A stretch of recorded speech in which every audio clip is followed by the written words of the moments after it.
ce dernier dimanche donc, du mois de novembre, notre message se résume comme suit, le titre, le partenariat spirituel de prière, le PSP. Il y a beaucoup de gens qui ont pris le train en marche parce qu'il y a des années, cela a été beaucoup enseigné ici pour faire la base de la vie de prière de l'église locale et de nos vies personnelles.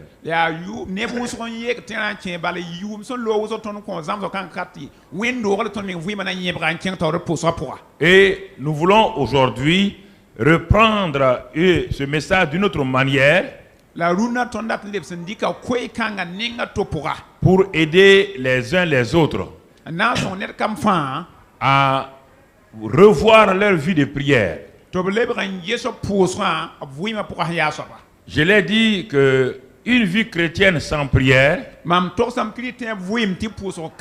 est une vie qui ne produit pas de fruits durables.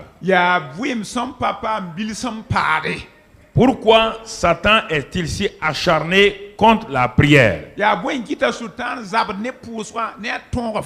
Pourquoi il te permet de faire tout sauf la prière? Un homme un jour est tombé dans un grand fossé. Et c'était un chrétien. Plusieurs chrétiens sont venus pour l'encourager. Le monsieur est dans un fossé profond. Le premier chrétien vient et lui dit simplement: tu es tombé dans le fossé là parce que tu as péché. Tu vois, mon frère, comme tu as péché là, c'est pourquoi un chrétien ne tombe pas dans un trou. Voilà, et lui il est parti. Un autre chrétien est venu, il a dit: et vraiment, tu es tombé dans le fossé là parce que tu ne sais pas faire des proclamations.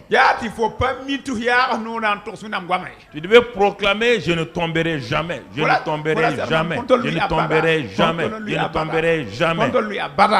Et comme tu n'as pas fait cela, c'est pourquoi tu es tombé dans le fossé. Plusieurs chrétiens sont venus. Chacun est venu. Le gars est dans le fossé. Au lieu de le tirer, chacun donne sa doctrine. Chacun donne sa manière. Ouais, tous ces gens étaient des théoriciens. Tous. Et voici qu'un petit bonhomme vient, qui n'a pas de grande apparence. Il vient. Il a vu le frère dans le fossé. Il a dit: premièrement, nous allons prier. Il a commencé à tenir la main de la personne. Il a prié. Il a prié. Il a dit: maintenant, comme nous sommes mis d'accord, maintenant, au nom de Christ Jésus, sors du trou. Et comme ils ont prié, se sont mis d'accord, il a tiré l'homme simplement parce que l'homme était comme blessé. Qu'est-ce que la prière de l'autre a fait? La prière d'abord, il ne l'a pas condamné. Il l'a encouragé. Il a prié avec lui. Il a tenu sa main. Et au nom de Christ Jésus, il l'a fait lever et il l'a transporté. Alors mon frère, ma soeur, voici une église remplie de 9 personnes inutiles. Et c'est la 10e personne seulement qui a été utile à son prochain. Et c'est pourquoi Satan sait que la prière est très très importante. La prière résout les problèmes que vous ne connaissez pas. La prière te permet de prier un an d'avance pour l'événement qui va t'arriver un an plus tard. Et par la prière, tu annules l'effet de la chose qui va arriver.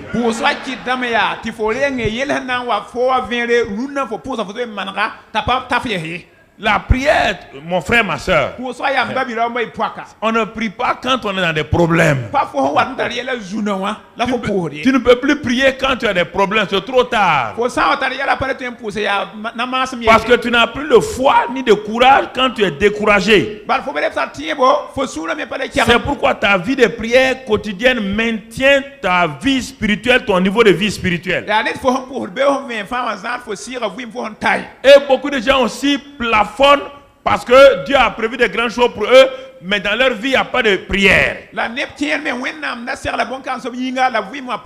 plupart des chrétiens deviennent chrétiens et meurent sans avoir accompli leur destinée parce qu'ils n'ont pas de vie de prière qui leur permet de faire des percées surnaturelles. Je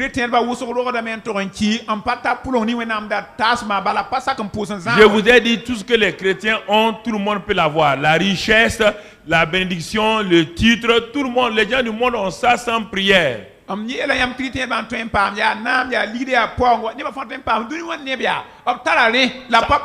Si c'est ça la bénédiction, donc Dieu bénit le païen va venir faire quoi chez toi s'il est béni plus que toi?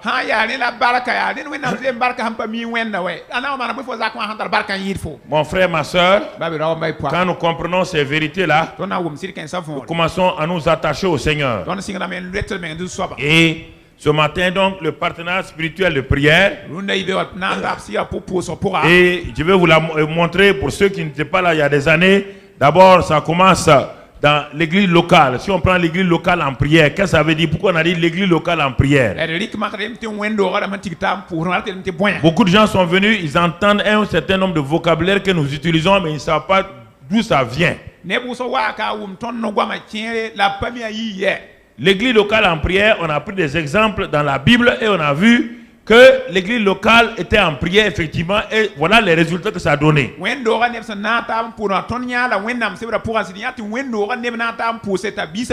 Et en lisant dans Ephésiens 6 verset 18, Paul nous a encouragé quand nous avons vu les armes qui doivent nous permettre de lutter contre Satan. Paul nous a dit, faites en tout temps par l'esprit toutes sortes de prières et de supplications. Faites en tout temps par l'esprit toutes sortes de prières et de supplications. Veillez à cela avec une entière persévérance. Et priez pour tous les saints. Donc, veillez à cela. Veillez à quoi? À prier en tout temps toutes sortes de prières par l'esprit. Et veillez à cela. Alors, si l'apôtre Paul nous le dit, il sait pourquoi il l'a dit. Il sait pourquoi il l'a dit et le Saint-Esprit l'a fait écrire cela dans cette épître-là. D'abord, ça veut dire que la Bible nous dit, t'exhorte toi et moi à prier en tout temps et toutes sortes de prières. La prière n'est pas facultative pour qui que ce soit. Si tu es chrétien, tu ne pries pas, tu n'es pas chrétien. C'est clair. Si tu ne pries pas en tant que chrétien, tu n'es pas chrétien. Ça, c'est clair.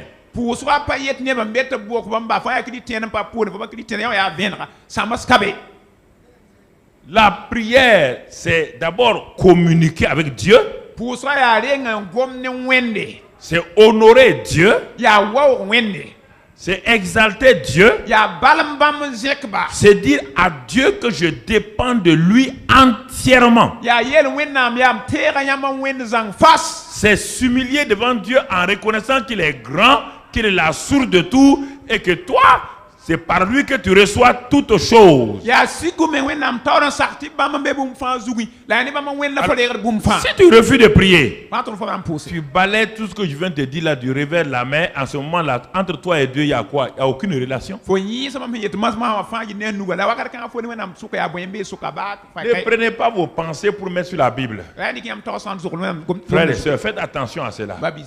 Je vous ai dit, vos positions changent. Mais ce que Dieu donne ne finit jamais. Jamais. Tu es directeur général. Demain on te change. Tu es riche. Un seul acte te fait tomber dans la pauvreté. Mais les choses qui viennent de Dieu, les choses qui sont maintenues par la prière, c'est les choses infaillibles. Il n'y a point d'échec dans la vie de quelqu'un qui dépend de Dieu par la prière. C'est ça que Dieu comprend. Dieu va veiller, il dit veiller à cela avec persévérance. Et ça c'est important, frères et sœurs. Frères et sœurs, la vie chrétienne n'est pas une association. Acte 1 verset 14, l'église locale en prière. Acte 1 verset 14. Et Jésus vient de partir.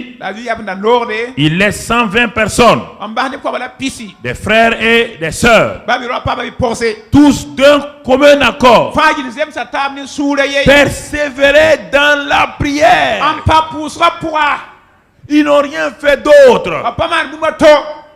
Ils n'ont pas commencé à chanter.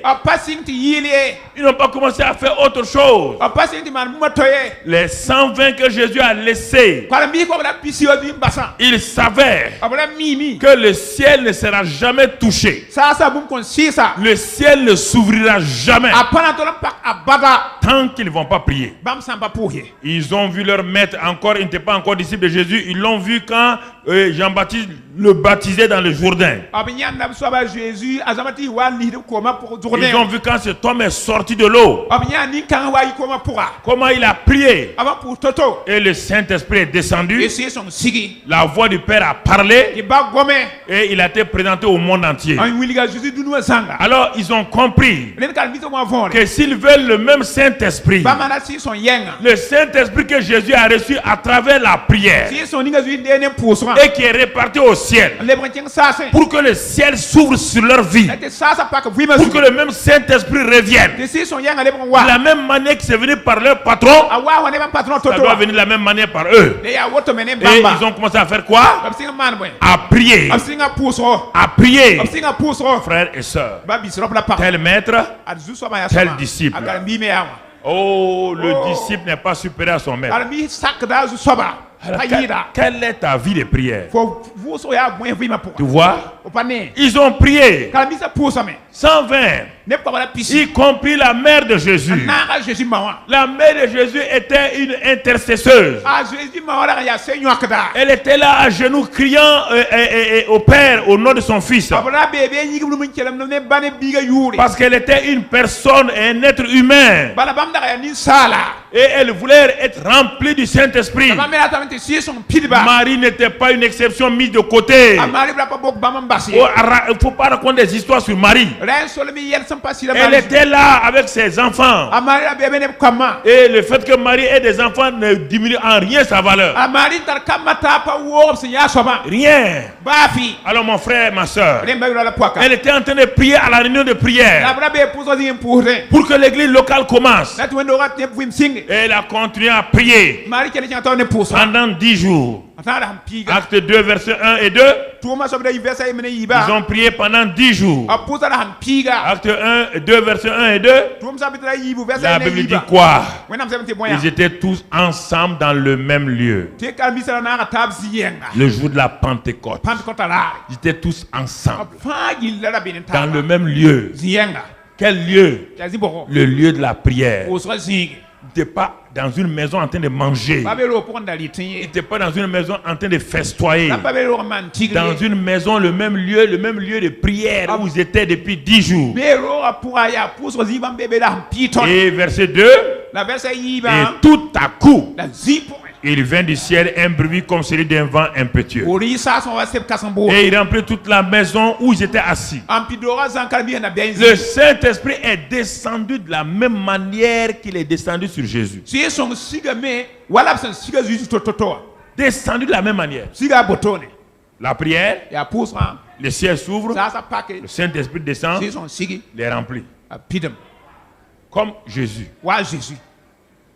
Frères et sœurs, si tu ne pries pas, le ciel reste fermé sur ta tête. La prière de quelqu'un ne peut pas ouvrir le ciel sur ta tête. Il y a des prières, ça c'est le niveau personnel. C'est celui qui prie là, sur lequel le ciel s'ouvre là. C'est cette personne qui va aller maintenant voir quelqu'un d'autre pour prier ensemble. Si tu ne pries jamais dans ta vie personnelle, tu ne peux pas avoir un partenaire de prière parce que le partenaire de prière ne se sentira pas à l'aise. Parce qu'il ne se sentira pas à l'aise. C'est pourquoi les groupes de prière qui ont été montrés là ont des problèmes. Personne ne veut prier. Tout le monde veut aller trouver un homme ou une femme qui dit qu'elle prie. Les gens ne prient pas. Ils veulent te dire à toi de prier. Et c'est ça qui crée des problèmes. Alors mon frère, ma soeur, quelle est ta vie de prière? Quelle est ta vie de prière? Et c'est important que tu comprennes cela. Alors quand on continue, l'église locale en prière, ils ont prié, le Saint-Esprit est descendu. L'église locale a commencé. Et ça a permis à Pierre de prêcher et que 3000 convertis. Plus tard, l'église locale a commencé à avoir des problèmes. Ils ont commencé à persécuter l'église locale. Acte 4, verset 23. Quand ils ont commencé à persécuter l'église locale, qu'est-ce qu'ils ont fait? Quand Pierre et Jean ont été relâchés, ils allèrent vers les leurs, ils allaient vers les chrétiens, ils allaient vers les membres de l'église locale et ils racontaient tout ce que les principaux sacrificateurs et les anciens leur avaient dit. Lorsque les chrétiens eurent entendu, ils élevèrent à Dieu la voix tous ensemble et pleurèrent et critiquèrent. Regardez l'église locale. Ils ont compris que le secret de tout ça là, ce n'est pas critiquer, ce n'est pas s'asseoir diffamer, ce n'est pas pleurer. Tous ensemble, ils élevèrent la voix et ils parlent à qui? Au Seigneur. Seigneur, toi qui as fait le ciel, la terre et la mer et tous ceux qui s'y trouvent. Donc vous voyez, ils ont élevé leur voix, ils ont prié. L'église locale est engagée dans un combat. Dans un combat. Dans un combat. Parce que l'ennemi veut détruire l'église. Et quand ils ont prié, ils ont crié à Dieu. On va sauter, aller un peu plus loin au verset 31, 30 et 31. Voici quand ils eurent prié, le lieu où ils étaient assemblés trembla. Ils furent tous remplis du Saint-Esprit et ils annonçaient la parole de Dieu avec assurance. Vous voyez encore l'église locale en prière. L'église locale en prière a commencé par la prière. Et maintenant, il continue par la prière. L'église moderne aime critiquer. L'église locale n'aime pas fléchir les genoux rapidement. Ils veulent critiquer. Comme je l'ai dit tout à l'heure là, le gars est dans un trou, il faut prier et aller l'enlever du trou.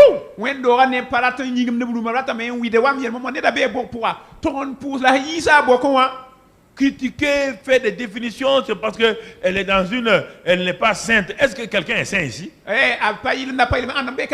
Non, comprenez-moi. Ça ne veut pas dire quand je dis que quelqu'un n'est pas saint, ça ne veut pas dire que je te donne la permission d'aller faire des bêtises. Non. Personne n'est saint par lui-même. C'est ce que je veux dire. Je corrige ça pour que tu ne me dises pas. Le pasteur a dit que personne n'est saint, donc bon. On va vivre comme on veut. Non. Okay. Voilà, ok. Très bien. Alors, tu vois, l'église locale pour progresser, ils ont compris que c'est la prière. Alors, quand ils ont vu ça, et qu'ils ont vu que leur prière a une efficacité, ils ont vu Pierre, brusquement son ministère a grandi. L'homme qui avait trahi Jésus à quelques mois là, maintenant le voilà, même son nombre guérit les gens. Ce n'est pas à cause de l'onction de Pierre, c'est à cause de l'église locale. L'église locale va élever son pasteur là où ils veulent qu'il aille. Un point, c'est tout.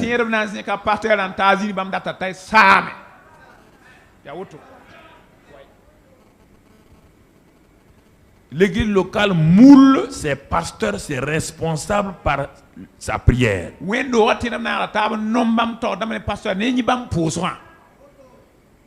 Ça, c'est important. C'est ça qu'ils ont compris.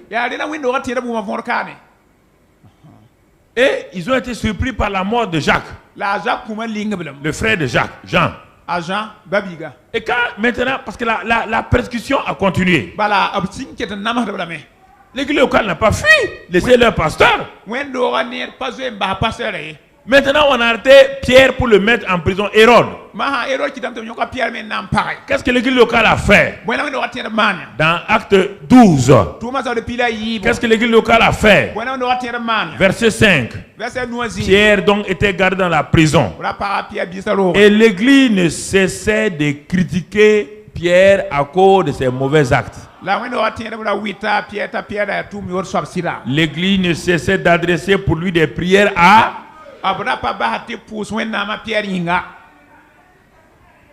Mais pourquoi l'église locale priait? Vous n'avez pas compris. Quand l'église locale priait, et pour ses dirigeants et tout, l'église locale a vu les bénéfices sur leur propre vie. Parce que souvent, quand on dit de prier pour les gens se taisent. Alors qu'il y a un bénéfice extraordinaire quand tu pries pour autrui. Je vais te le montrer. Je vais te le montrer dans Acte 2. Acte 2. Et ensuite dans Acte 5, tu vas comprendre. Quand ils ont commencé à prier, il est dit verset Acte 2, 42, je te le lis, ils persévéraient, les nouveaux disciples, les 3120, ils persévéraient dans l'enseignement des apôtres, dans la communion fraternelle, dans la fraction du pain, dans les prières. Qu'est-ce qui s'est passé? Ces nouveaux convertis ont vu quoi? La crainte s'emparait de chacun. Et il se faisait beaucoup de prodiges et de miracles par les apôtres. Parce que les apôtres priaient et les enseignaient. L'église locale priait, l'enseignement des apôtres, la prière des chrétiens faisait quoi? Amener la crainte dans l'église, amener la puissance des miracles. Alors est-ce qu'ils vont s'arrêter? Ils ne vont pas s'arrêter. Et regarde la suite. Il est écrit là-bas, le verset 44. Verset 44. Tous ceux qui croyaient étaient dans le même lieu et ils avaient tout en commun. Des gens qui ne se connaissaient pas. Ils ne se connaissaient pas. Ils sont maintenant convertis en Christ. Et ils prient ensemble. Automatiquement, il y a une communion entre eux. L'esprit de concurrence est parti. L'esprit d'individualité est parti. L'esprit d'égocentrisme est parti. Ils ont commencé à mettre tout en commun. Le verset qui suit. Verset qui suit, mon frère. La Bible dit, ils vendaient leurs propriétés et leurs biens. Et ils en partageaient le produit entre tous selon les besoins de chacun. Voici les résultats de la prière et de l'enseignement. Les apôtres enseignaient, les chrétiens priaient, les deux ensemble, ça a amené une société plus que socialiste. Ça, c'est le socialisme chrétien. Pas besoin de faire politique pour ça. Pas besoin de créer un parti socialiste. Voilà le vrai socialisme. Si tu ne crois pas, ils ont continué à prier. La prière a continué à faire des effets. Va dans Acte 5 encore. Acte 4 d'abord. 4. Va dans Acte 4. On va voir les effets de la prière sur l'église locale. Verset 32, 4, 32. La multitude de ceux qui avaient cru n'était qu'un cœur et qu'une âme. Parce qu'ils venaient de prier. Et le Saint-Esprit est descendu une seconde fois. Les a remplis. Donc les petites mesquineries qui restaient en eux là, tout est parti. Et maintenant ils sont quoi? Dans Acte 2, avant que le Saint-Esprit descende, ils priaient ensemble. Ils étaient tous ensemble dans le même lieu, mais ils n'avaient pas le même cœur. Il n'a pas le même cœur. Ils étaient encore différents. Dans Acte 2, le Saint-Esprit est descendu. Ils ont été remplis. Regarde, bientôt, ils ont commencé à mettre tout ensemble. Il n'a pas le même cœur. Une deuxième fois, ils ont prié encore. Ils ont prié encore. Quand le Saint-Esprit est descendu maintenant, qu'est-ce qui s'est passé? Ce n'était plus leur bien, c'était leur maintenant leur cœur. Le but final de la prière, c'est d'amener une assemblée avant un seul cœur, un seul esprit. C'est pas pour faire des champions ou des individus, des personnes individuelles parmi nous. C'est pas que chacun prenne quelque chose à l'œil et dit moi je fais ça. Je dis non. Pas dans mon corps là, il n'y a pas un champion individuel.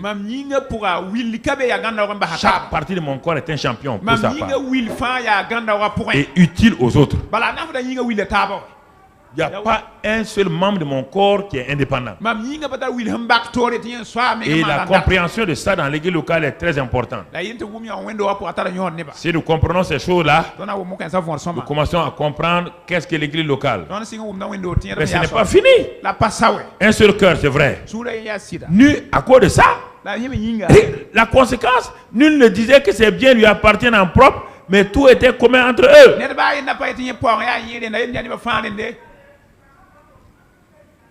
C'est le cœur. Si le cœur n'est pas un, vous pouvez vous asseoir ensemble. Il n'y a rien. C'est le cœur. Et cela ne vient que lorsque vous priez ensemble. Regardez au commencement les 120 qui étaient dans la salle là. Chacun avait un intérêt en entrant dans la chambre haute.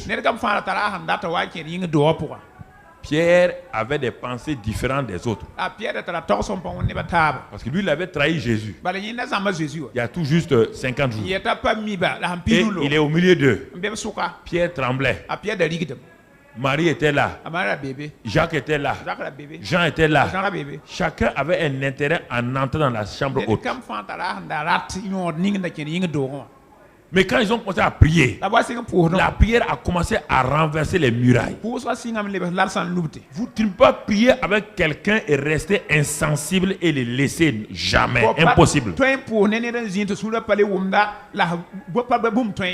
Tu ne peux pas prier avec quelqu'un et sortir critiquer la personne. Donc tu étais hypocrite. La prière fait fondre ton cœur. Ton cœur devient comme une glace au soleil et ça se fond tout seul. Les gens ne connaissent pas la puissance de la prière. C'est pourquoi ils s'amusent. La prière, les gens viennent parce qu'ils veulent des choses. C'est pourquoi ils ne sont pas bénis. Chacun vient avec ses besoins, il ne vient pas avec le cœur. Quand on veut prier, chacun bouscule l'autre, il faut que ce soit le premier. Dans le Nouveau Testament, on ne voit pas nulle part. Parce que les gens viennent avec un intérêt égoïste. J'ai mes besoins, il faut que mes besoins soient pourvus. Ils ne s'inquiètent pas si la voisine là. Si la voisine c'est un problème. Et c'est pourquoi ils ne sont pas bénis. C'est pourquoi Dieu saute et va derrière là. Va trouver quelqu'un qui est en train de prier pour quelqu'un qui est malade. À une croisade, il y a une femme qui est venue à son enfant. L'enfant était vraiment malade. Vraiment désespéré. Quand cette maman a vu d'autres enfants plus malades que son enfant, elle a oublié son enfant. Elle a commencé à avoir compassion de ses enfants. Elle a commencé à prier pour ses enfants-là. Elle a dit, Seigneur, oh, tu vois là, cette maman a son enfant. Bénis cet enfant-là. Au moment où elle priait pour les autres là, elle a oublié son enfant. Et à la fin de la croisade là, elle a oublié même que de poser les mains. Son enfant était entièrement guéri. C'est ce cœur-là que Dieu demande. C'est ça que la prière fait. Ne venez pas là parce que se bousculer pour dire il faut que le pasteur soit le premier à poser. Ça ne te demande. Il y a des gens sur qui on ne posera pas les mains, ils seront bénis. Et toi, on posera les mains sur toi 20 fois, tu n'es pas béni. Il faut réfléchir.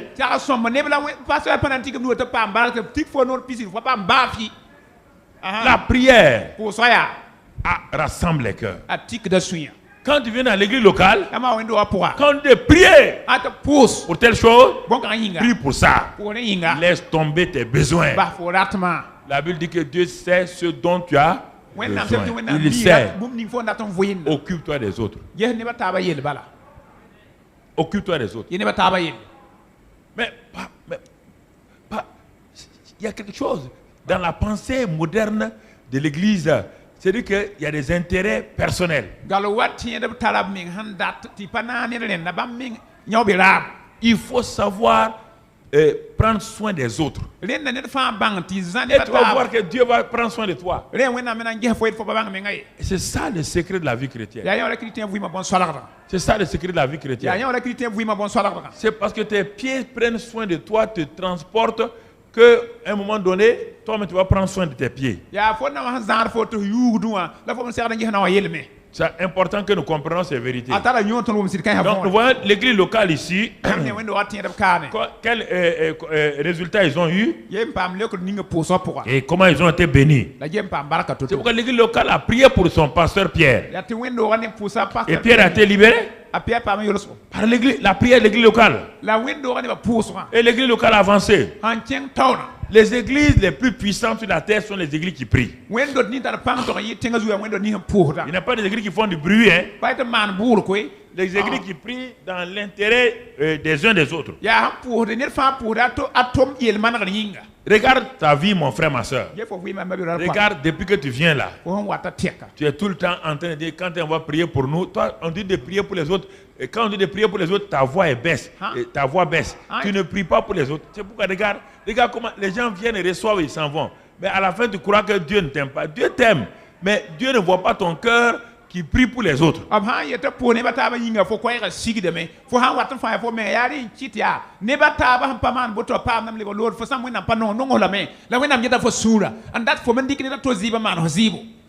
Alors, maintenant que nous avons vu l'église locale, ce que ça a donné, et c'est ce que, par la grâce de Dieu, nous avons fait pendant ces années-là,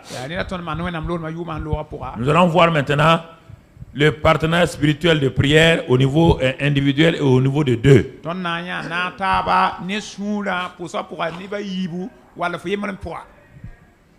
Pour comprendre cela, pour comprendre le PSP, il faut comprendre d'abord une loi, la loi des deux. La loi des deux. Pour cela, on va lire dans Ecclésiaste 4, verset 9. Ecclésiaste 4, verset 9. Deux valent mieux qu'un. Écoute ça très bien. Maintenant, si tu manques la vie de l'église locale et Dieu te donne une deuxième opportunité pour que tu puisses aller de l'avant. Il t'enseigne par la loi des deux. Il dit deux valent mieux qu'un. Deux valent mieux qu'un. Écoute ça. Laisse ce verset en place. Quand vous lisez les choses, vous ne restez pas jusqu'à ce que le Saint-Esprit vous parle. La première partie là est déjà importante. Deux valent mieux qu'un. Ne lis pas la suite. Réfléchis. Fais des applications de cette première partie du verset dans ta propre vie. Même sans être spirituel, prends ça et applique-le dans la vie naturelle, tu verras. Une seule personne qui veut soulever un sac de riz. Deux viennent. Un deuxième vient. Les deux valent mieux qu'un là, c'est pas vrai? Hein? C'est pas vrai? Oui ou non? Bon, dans la vie pratique, tu demandes à quelqu'un de t'aider. Si tu veux aller emprunter en banque, il te faut quelqu'un qui va te cautionner, avaliser. Dans toute chose, pour avoir des enfants, il te faut avoir une femme. Deux valent mieux. Dans tous les domaines, deux valent mieux. Mais dans le domaine spirituel, Dieu te dit que dans la prière, si ta prière seule ne fonctionne pas, cherche un partenaire de prière. Pas deux valent mieux. Deux valent.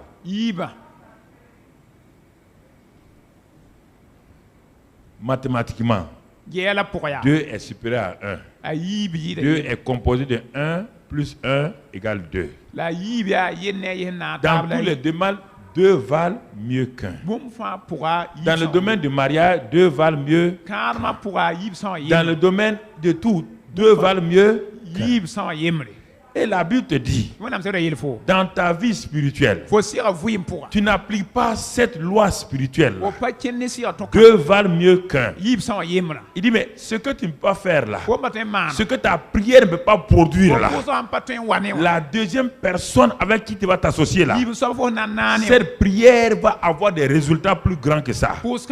Si vous comprenez ça là, vous n'avez pas besoin d'aller chercher des grands prieurs. Vous allez chercher un partenaire. 2 valent mieux qu'un. Et la suite du verset dit quoi? Regarde, il dit quoi? Parce qu'il retire un bon salaire de leur travail. Mais dans le langage spirituel, dans le langage de la prière, il retire un bon exaucement de leur prière. Il retire quoi? Vous voyez bien? Quand un homme est seul en train de travailler, son salaire n'arrive pas à couvrir tout. Sa femme lui dit, chérie, je vais prendre un travail à temps partiel. Ça va permettre de couvrir. Dès que la femme prend ce travail-là, l'homme se repose. Il rentre dans le repos. Il n'est plus tiraillé. Parce que les 2 salaires ensemble couvrent les dépenses et dégagent une épargne. On te dit que spirituellement, toi d'abord tu ne pries pas seul. Premier défaut. Quand tu viens à l'église locale, tu ne pries pas pour les autres. Deuxième défaut. On te donne une troisième solution maintenant. On dit 2 valent mieux qu'un. 2 valent mieux qu'un. Là aussi, tu es tellement orgueilleux que tu ne veux pas t'associer avec quelqu'un.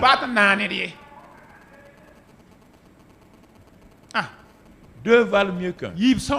Ils retirent un bon salaire de leur travail. Un bon salaire de leur travail. Un bon salaire de leur travail. Mon frère, ma soeur, il y a des choses qu'il faut comprendre. Il faut bien saisir. Regarde la loi des 2, la suite. Car s'ils tombent, leur relève son compagnon. Mais malheur à celui qui est seul et qui tombe, sans avoir un second pour le relever. La loi des 2 est une loi puissante. La suite. Qu'est-ce qu'on dit au verset 11? De même, si 2 couchent ensemble, ils auront chaud. Mais celui qui est seul, comment aura-t-il chaud? Nous sommes dans la période de froid. Demande à tous ces célibataires chroniques là, est-ce qu'ils peuvent avoir chaud?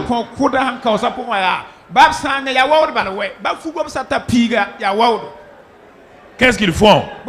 Ils se couchent en pullover avec des grosses couvertures. La Bible est là. C'est pullover et couverture. C'est ça leur deuxième. Mon frère, ma soeur. La Bible dit quoi? Verset 12. Verset 12.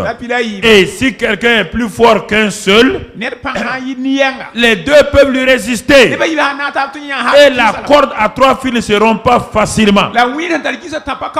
On parle de la loi des 2. Si 2 s'accordent, Dieu te révèle quelque chose maintenant. Le vrai secret de la loi des 2, quand 2 sont d'accord, au nom de Jésus, le 3e fils c'est qui? Jésus lui-même vient au milieu d'eux. C'est pourquoi la corde à 3 fils ne se rompt pas facilement.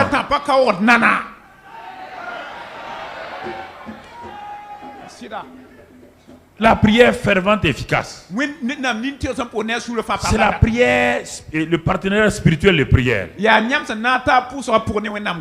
Deutéronome 32, verset 30 nous dit. Deutéronome 32, verset 30. Nous dit quoi? Qu'est-ce qu'elle dit? Ce passage nous dit que un chasse 1000 et 2 chasses 10 000. Ok. Un chasse combien? 1000.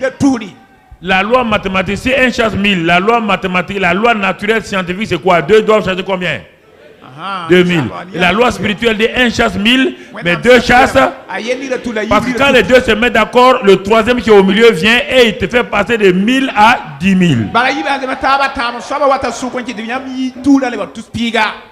Vous allez comprendre tout à l'heure la loi des deux. On va voir son application dans la prière. Il y a des choses qu'il faut bien saisir. L'église locale en prière, toute l'église locale est réunie. Toi, tu n'es d'accord avec personne. Tu viens, on doit prier pour moi. On n'a pas prié pour moi aujourd'hui. Dieu dit ok. Tu pries tout seul aussi. Là aussi, ta vie de prière n'est pas excellente. Tu as des maigres résultats. Dieu te donne une troisième opportunité. Le partenariat spirituel et prière. Il dit, va maintenant. Comme tu n'arrives pas à prier dans l'église locale et tu n'as pas de résultats dans ta vie de prière, je vais te montrer autre chose. Va t'entraîner dans le partenariat spirituel et prière, le PSP. Trouve quelqu'un avec qui tu vas t'accorder et commence à prier. Mon frère, ma soeur, regarde Jésus-Christ, Luc 10 verset 1. Luc 10 verset 1, qu'est-ce qu'il a fait? Dans Luc 10 verset 1, ce que Jésus a fait, après cela, le Seigneur désigna encore 70 autres disciples et il les envoya 2 à 2. Il appliquait la loi des deux. Il les envoyait toujours 2 à 2. Toujours 2 à 2. Frères et sœurs, 2 à 2. Il les a envoyés dans tous les villages. Frères et sœurs, c'est important. Et même quand Jésus devait prier à Gethsémane, il a compris que le partenariat spirituel et prière est important. Il a amené 2 de ses meilleurs disciples. C'est vrai qu'ils n'ont pas été utiles, mais quand même, il a appliqué la loi du partenariat spirituel et prière. Donc quand tu regardes dans Acte 16, on ne va pas le lire, versets 25 et 26, c'est Paul et Silas.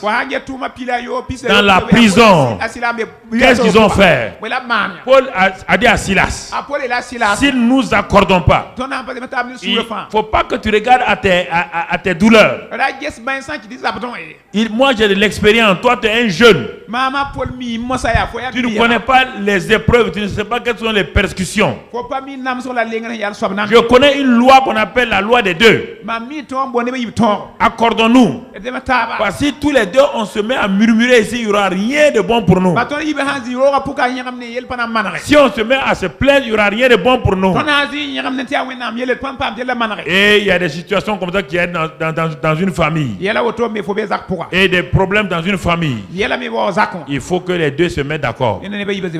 Paul a dit à Silas, si tu veux qu'on sorte d'ici et qu'on ne soit pas cadavre, commençons à prier et à louer Dieu ensemble.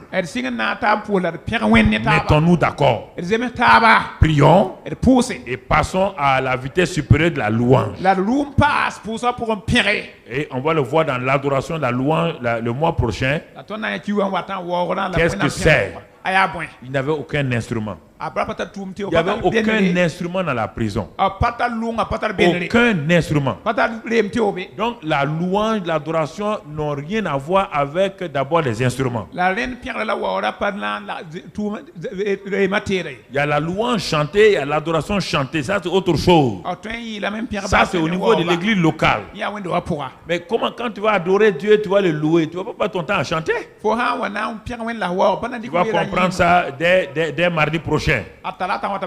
Alors mon frère, ma soeur, quand ils ont commencé à pratiquer la loi des deux dans la prière, dans la louange, qu'est-ce qu'il est écrit? Il est dit, et regardez le verset, tout à coup il se fit un grand tremblement de terre, en sorte que les fondements de la prison furent ébranlés.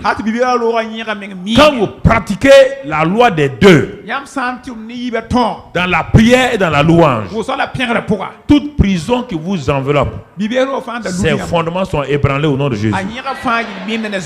Et les portes de votre prison s'ouvrent au nom de Jésus. Et les liens des prisonniers sont détruits au nom de Jésus. Donc, frères et sœurs, apprenons des choses de façon pratique. Et comment se fait-il que des pasteurs vont prêcher dans leur église quand les gens sortent, on ne sait pas de quoi ils ont parlé? Moi, je ne comprends pas ça. Je ne peux pas admettre, ce n'est pas une critique. Comment quelqu'un va mettre son enfant dans une école où régulièrement au CEP, il y a tout juste 3 sur 20. 3 sur 20, tu sors ton enfant de là-bas parce que toute sa destinée est gâchée. Dans une église, on ne t'enseigne pas la pratique et tu restes pour faire quoi? Ta vie éternelle est mise en danger. Ce n'est pas une affaire de dénomination. Et ça,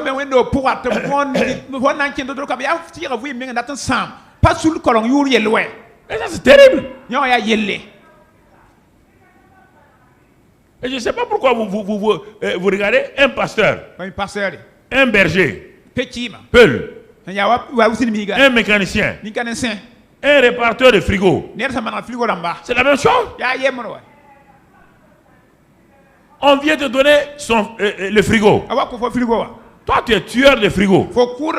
C'est pourquoi j'ai dit, quand tu veux réparer ton frigidaire, tu veux réparer ta voiture, ne pars pas là où il y a beaucoup de frigidaires posés. Là où il y a beaucoup de frigidaires posés là, c'est un cimetière de frigo.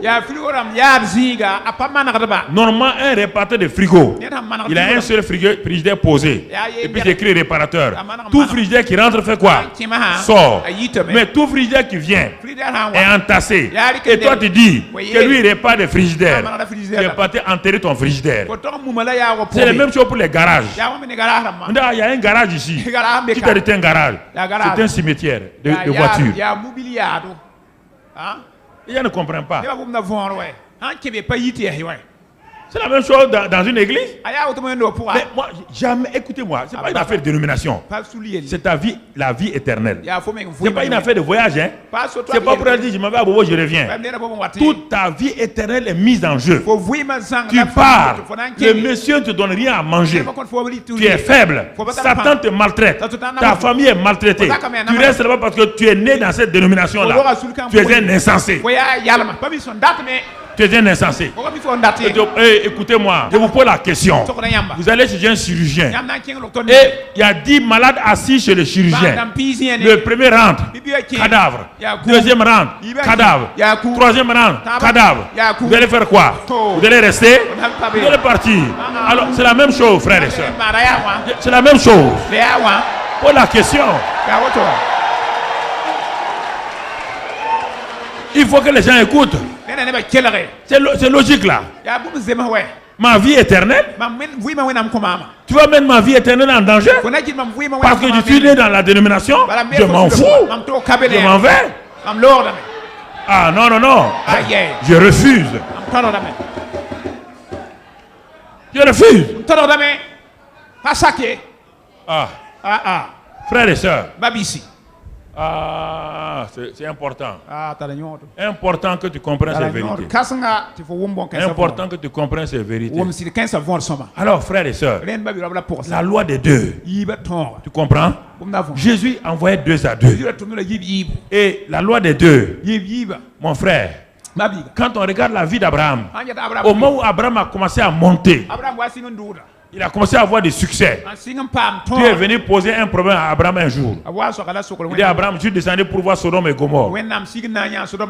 Parce que la vie qu'il mène là n'est pas bien. Je vais détruire cette ville-là. Quand Dieu a dit ça à Abraham, il a dit que l'Éternel dit, le cri contre Sodome et Gomorrhe est monté. Maintenant, il veut qu'Abraham soit intercesseur. Mais regardez, Abraham est en train d'apprendre l'intercession dans tout seul. Les résultats qu'il a eu étaient maigres. Dieu s'est tenu là et Abraham, il a dit, Abraham s'approcha de Dieu. Dans le texte là, Abraham s'approcha de l'Éternel et se tint dans la présence de Dieu. Formidable, une bonne attitude. Mais Abraham n'était pas habitué à toute l'intercession jusqu'au bout. Et il a compris ce que Dieu voulait faire de lui. Jusqu'à présent, Abraham était un adorateur. Partout, il se prosterne. Genèse 17, il se prosterne. Il bâtit des hôtels. Mais la vie de prière d'Abraham n'était pas encore bien installée. Il n'a pas appris à prier pour les gens. Et Dieu vient pour l'exercer à la prière d'intercession. Prière d'intercession, c'est prier pour quelqu'un d'autre, les besoins de quelqu'un d'autre. C'est différent de la prière de demander et de recevoir. Abraham dit à Dieu, Seigneur, si à 50 juste à Sodome et Gomorrhe, est-ce que tu vas détruire? Voici la prière d'intercession d'Abraham. La prière d'intercession doit être précise. C'est une prière. Il faut que tu saches, quand tu vas recevoir la réponse, que tu saches que c'est ça que tu as demandé. Après Abraham, Dieu dit non, si à 50, il a vu que Dieu exauce la prière. Dès qu'Abraham a vu que Dieu exauce la prière, qu'est-ce qu'il va faire? Il a l'assurance. Il dit non, bon, si à 45. Dieu dit, mon ami, si à 45, je ne détruis pas Sodome et Gomorrhe. Donc Abraham a commencé à avoir de l'assurance que la prière est exaucée. Ça, c'est la vie de prière d'Abraham. Il est descendu à 30. Il est descendu à 25. Il est descendu à 20. Dieu est là. L'intercesseur peut prier jusqu'à ce qu'il ait le résultat. Ça, Dieu est en train de vous apprendre ça. Tu dois prier jusqu'à ce que ta foi, là où ta foi est, Dieu va descendre au niveau de ta foi. Abraham s'est aperçu qu'il n'a pas la foi pour 50. Il a diminué.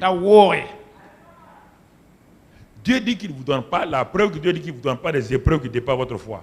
Alors si Dieu ne te donne pas des épreuves, toi, pourquoi toi te demandes des choses qui dépassent ta foi? Même Dieu ne te donne pas une épreuve qui dépasse ta foi. Pourquoi tu vas demander? Tu ne l'auras pas. Tu ne l'auras pas. C'est pourquoi mon frère demande selon la mesure de foi que tu as. Demande selon la mesure de foi que tu as. Et ça va t'aider. Abraham est descendu jusqu'à 10. Mais pourquoi Abraham s'est arrêté à 10? Sachant que Dieu exauce les prières, sa prière. Mais pourquoi il s'est arrêté à 10? Abraham sait que ce qu'il va demander, Dieu va le faire. Pourquoi tu as arrêté à 10? Abraham a pensé que Lot est là-bas. Lot s'est marié. Ils sont 2. Il a eu 2 filles. 4. Les filles sont mariées. 6. Il dit 6 personnes dans une famille. Il y a au moins 4 qu'ils ont eu. Il y a 4 personnes qu'ils ont eu. Abraham s'est dit non, quand même. Il ne peut pas rester à Sodome comme ça. Et puis il n'a eu personne. Regarde comment parfois on peut manquer des choses. Toi tu es converti, il n'y a personne que tu ajoutes au royaume des cieux. C'est terrible, hein? Tu es converti. Il n'y a que toi et ta femme qui partent à l'église. Et tes enfants. Mais personne du quartier ne te suit. Personne de ton service ne te suit. C'est ça qui est dommage. Personne. Dieu t'a placé pour être témoin. On dit Lot le juste. Il tourmentait son âme à Sodome. Il a tourmenté son âme parce qu'il n'a pas parlé aux sodomites. Il regardait leurs actes mauvais. Il regardait leur pédophilie. Il regardait leur homosexualité. Mais il n'a jamais ouvert la bouche pour leur témoigner de la grandeur de Dieu. Alors qu'Abraham a été suscité pour montrer au monde la grandeur de Dieu. Abraham a été suscité pour révéler au monde le Dieu Tout-Puissant. Tu as été suscité pour montrer au monde le Dieu Tout-Puissant. Mais si tu restes fermé, tu ne parles pas de Dieu à quelqu'un, alors les gens vont périr. Mais Dieu dit, tu es sûr qu'il y a 10 personnes? Il dit non, je suis sûr qu'il y a 10 personnes. Tu es sûr? Ça veut dire que Dieu voulait dire à Abraham, si tu descendais même à 2 personnes, je vais épargner Sodome et Gomorrhe. Votre prière doit aller descendre jusqu'au niveau des plus faibles de votre famille, des féticheurs de votre famille. Ne priez pas pour les justes seulement de votre famille. Dieu est prêt à vous exaucer. Si votre prière là descend pour arriver jusqu'au plus méchant de votre famille. Mais si vous dites, ah non, moi mon oncle est féticheur, ça va être un problème. Est-ce que vous entendez? Donc vous devez prier de telle manière. Mettez les noms de vos gens devant vous. Criez leur nom. Jusqu'à ce que Dieu vous exauce. Dieu n'est pas méchant. Regardez, il y a des gens qui sont méchants. Mais Dieu a trouvé quelqu'un pour intercéder. Mais toi, tu es là, tu juges les gens. Ah, ma tante est sorcière. Mon oncle est ceci ou cela. Non, Dieu te dit. Et je t'ai révélé ça pour que tu pries. Dieu a détruit Sodome et Gomorrhe. Il a sauvé seulement la famille de Lot. Mais toute la ville a été détruite. Frères et sœurs, la prière est importante. Quand nous comprenons ces choses-là, nous allons découvrir la réalité de la prière. La réalité de la prière. Et mon frère, donc, la prière tout seul, quand on est seul, et s'il avait associé sa femme, Sarah, comme une femme, elle a dit non, continue. Descends le nombre là encore. Abraham, descends le nombre là. Moi, je connais ton neveu Lot là. Il est paresseux, hein? Diminue. Parce qu'il a prié seul. Souvent, les hommes pensent qu'ils peuvent être tout seuls. C'est ça le problème. Mon frère, ma soeur, il est important que tu saisisses. Tu saisisses ces passages-là. Alors, Matthieu 18 maintenant. On arrive au clou même du message. Matthieu 18, 19. Je vous le dis en vérité, tout ce que vous lirez sur la terre sera lié dans le ciel. Et tout ce que vous délirez sur la terre sera délié dans le ciel. Dieu nous positionne ici. Dieu nous donne une chose, il nous dit quelque chose. Avant de parler de la prière, il nous dit tout ce que vous allez lier sur la terre sera lié au ciel. Tout ce que vous interdirez sur la terre, le ciel va l'interdire avec vous. Accordez-vous avec le ciel. Tout ce que vous allez délier sur la terre, le ciel sera d'accord avec vous. Dieu nous ouvre son cœur pour dire que le ciel et la terre sont ensemble. C'est pourquoi il dit que ta volonté soit faite sur la terre comme au ciel. Mais pour la prière, ce n'est pas ça. Pour la prière, ce n'est pas que la volonté soit faite sur la terre comme au ciel. Pour la prière, ce qui est fait sur la terre sera fait où? Au ciel. Ah, ça c'est différent. Quand il s'agit de la prière, c'est la terre qui gouverne le ciel. Ah, frère, c'est ça. Le papa ne bougera pas tant que son enfant ne criera pas. Tant que son enfant ne parlera pas. Arrêtez de dire que Dieu est souverain et vous allez mourir, laisser la souveraineté de Dieu. Dieu veut que tu cries. Il dit, oh, toi qui écoutes la prière, tous les hommes viendront à toi. Alors mon frère, ma soeur, change ta vie de prière. Change ta vie de prière. Alors, verset 19 maintenant. Je vous dis encore, que si deux d'entre vous sur la terre s'accordent sur la terre pour demander une chose quelconque, elle leur sera accordée par mon Père qui est dans les cieux. La première fois que j'ai lu ça, je me suis assis. Ah, ça que j'ai fait. Je vous dis comment je fais. Je ne fais pas la lecture de la Bible. Je ne lis pas la Bible. On ne lit pas la Bible. On médite la Bible. Une déclaration comme ça, vous l'entendez et vous continuez. Vous continuez pour aller où? Mais cette déclaration défie votre pensée. Et puis, c'est pourquoi il a ajouté, je vous le dis, hein? Il sait qu'il y a le doute dans les cœurs, tapis quelque part. Il sait qu'il y a le doute dans les cœurs des gens. C'est pourquoi il dit, lui-même il est la vérité. Mais il dit, je vous dis la vérité. Non seulement je suis la vérité, ce que je dis aussi est vrai. En plus de tout ça, on ne croit pas. On ne croit pas. Vous voulez qu'il fasse quoi? Vous voulez qu'il fasse quoi? Vos pleurs ne vont rien arrêter. Je vous le dis en vérité. Si deux d'entre vous s'accordent sur la terre et demandent une chose quelconque, elle leur sera accordée par mon Père qui est dans les cieux. Je me suis arrêté, j'ai regardé. J'ai regardé attentivement. Mais ça là, est-ce que s'il voulait dire autre chose, est-ce qu'il a peur de moi? Si Dieu voulait dire autre chose, est-ce qu'il a peur de toi? S'il l'a fait écrire, c'est que c'est vrai. Mais maintenant, ta pensée refuse. Ton cœur refuse. Parce que tu prends l'expérience négative des gens et tu vas maintenant l'appliquer à ce verset-là. C'est un verset qui n'a rien à voir d'abord avec ton expérience. On te demande de l'expérimenter toi-même. Mais tu dis, des gens ont prié là-bas. Non, attendez. Je te pose la question. Quelle est ta relation avec ce passage biblique? Je ne te dis pas que tu l'as essayé 100 fois, ça n'a pas marché. Tu l'as mal essayé parce que tout homme soit trouvé et que Dieu seul soit trouvé quoi?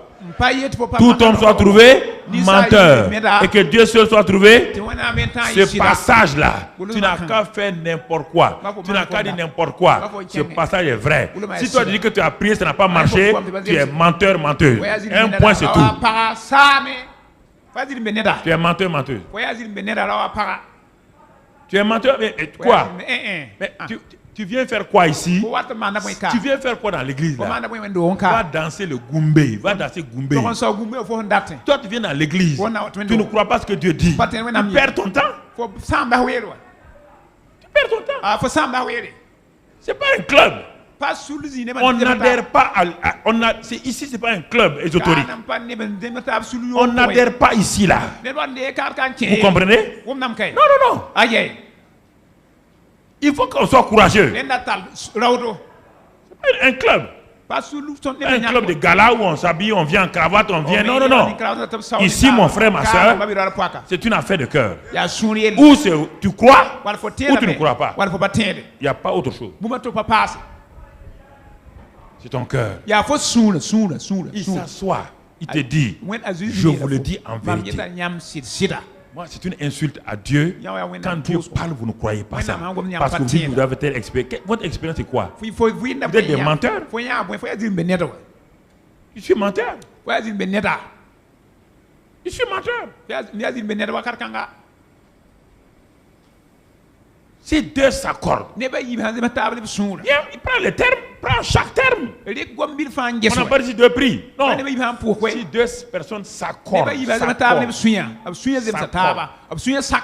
cœur à cœur, pensée. Ce que je pense, ce que tu penses. Ce que je crois, ce que tu crois. Tu crois quoi? La parole. Je crois quoi? La parole. J'ai un besoin. Voilà mon besoin. Tu connais mon besoin. Tu es d'accord avec mon besoin. Je suis d'accord avec ton besoin. Et tous les deux, on est d'accord avec la parole. Le troisième fil là. Les deux fils. Le troisième fil, c'est la parole. Alors, maintenant, il dit, quand vous êtes d'accord sur ça, sur la parole, sur votre besoin, élevez ça à Dieu. Mais avant d'élever à Dieu, il faut être d'accord. Si tu n'es pas d'accord, vous pouvez dire à ton ami, demain on va voir. Je ne suis pas encore d'accord. Je ne suis pas encore totalement d'accord. Laisse demain, je vais aller réfléchir et revenir. Non. On va prier. Non, ça ne marche pas. Parce que tu vas traiter Dieu de menteur. 2. D'accord. D'accord. Maintenant que vous êtes d'accord, vous élevez l'objet de la prière à Dieu. Par quel moyen? Marc 11, 23. Par quel moyen vous allez faire fonctionner Matthieu 18, 19 là? Par quel moyen? Parce que Marc 11, 23. Maintenant vous êtes là. Je vous le dis en vérité. Si quelqu'un dit à cette montagne. Ôte toi de là et jette-toi dans la mer. S'il ne doute point en son cœur, mais croit que ce qu'il dit arrive, il le verra s'accomplir. J'ai Matthieu 18, 19 avec moi. Si deux personnes s'accordent sur la terre, voilà les deux versets principaux sur lesquels on s'est appuyé dès le commencement pour toute chose ici au centre.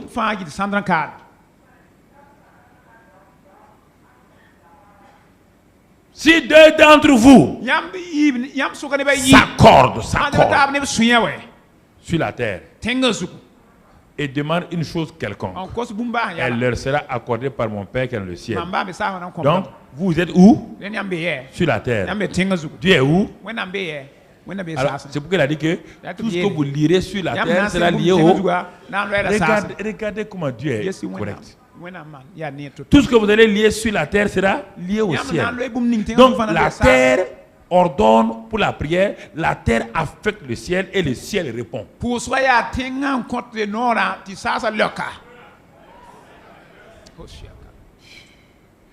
Dieu se rend vulnérable à la prière des gens. Le Dieu puissant là, le Dieu tout puissant là, il est vulnérable. Quand un homme faible comme moi, un homme faible comme toi, nous nous accordons sur un sujet, dans notre faiblesse, nous élevons nos voix vers Dieu. Le Dieu tout puissant là devient un papa, et tout papa est vulnérable. Un papa qui n'est pas vulnérable est un papa méchant. Tout papa est vulnérable. Tout papa est vulnérable. Devant les besoins de ses enfants, ce papa dur, qui est colonel de l'armée, dans l'armée dit, garde debout. Il est là en train de faire sauter les gens, crier les gens, ramper les gens. Sa petite fille vient. Papa, mets-toi à genoux avec moi. On va jouer. Le colonel se met à genoux. La fille dit, allez, rampe. Mais quand il sort au dehors, il dit, garde debout. Mais à la maison, la petite fille dit, garde debout. Le papa est rendu vulnérable. C'est ça, papa bon Dieu. Comprenez son cœur. C'est ça, papa bon Dieu. Comprenez son cœur. Il se rend vulnérable. Vulnérable. Quand John Kennedy était au pouvoir, il est devenu président des États-Unis. Son enfant John était tout petit. Il jouait sur la pelouse de la Maison Blanche. En ce temps, il n'y avait même pas de mur. Quand vous allez à Washington, il n'y a pas de mur. Dans la Maison Blanche, il y a le gazon comme cela. Il jouait. Et un citoyen américain qui venait de l'intérieur d'un État avait un problème. On lui a dit que si ce n'est pas le président, on ne peut pas résoudre. L'homme est passé devant il y a une route là, quand tu vois la Maison Blanche est au fond là-bas, il y a le gazon et puis il y a une route qui passe. Il est passé plusieurs fois. Et John là jouait sur la pelouse là. Je ne sais pas ce qui s'est passé. Il s'est approché de l'homme là. C'est vrai que les gardes étaient là. Il s'est approché de l'homme. Il dit, vous voulez voir mon père? L'enfant a dit à l'homme là, vous voulez voir mon père? Il n'a pas dit, vous voulez voir le président? Vous voulez voir qui? Mon père. Il dit, ah bon? Qui est votre père? Il dit, mon père c'est le président. Il dit, j'ai un problème, on m'a dit c'est lui. Il dit, attendez. L'enfant court. Le président Kennedy était en conseil des ministres avec ses ministres. Il est rentré à la Maison Blanche. Il est arrivé donc dans le bureau ovale. Et les gardes qui étaient là, ils peuvent l'arrêter. Ils ont dit, papa, il donne quoi? Les petits, il a ouvert la porte. Et dès que le président Kennedy l'a vu, il a dit à ses ministres, mon enfant veut me parler. On suspend le conseil des ministres. Alléluia. L'homme le plus puissant du monde est rendu vulnérable par son fils. Il est arrivé, il a sauté s'asseoir sur les pieds de qui? De son papa. Il dit, papa, j'ai mon ami qui veut te voir. Le papa dit, non, non, on est en réunion. Il a commencé à crier. Bon, il a dit au ministre d'attendre. Il a dit au garde d'amener le monsieur. Le monsieur est rentré. Le monsieur a exposé son problème. Il a résolu ça. Il aurait pu passer par le président du Sénat, jamais. Par un ministre, jamais. Mais le fils a eu accès au Père.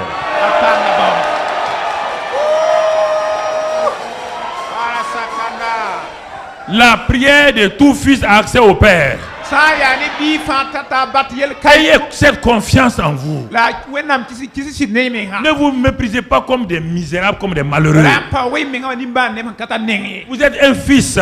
Vous êtes un fils. Ayez confiance dans votre prière. Alors, si un fils est entendu, deux fils qui s'accordent, mais le ciel répond. Le ciel répond.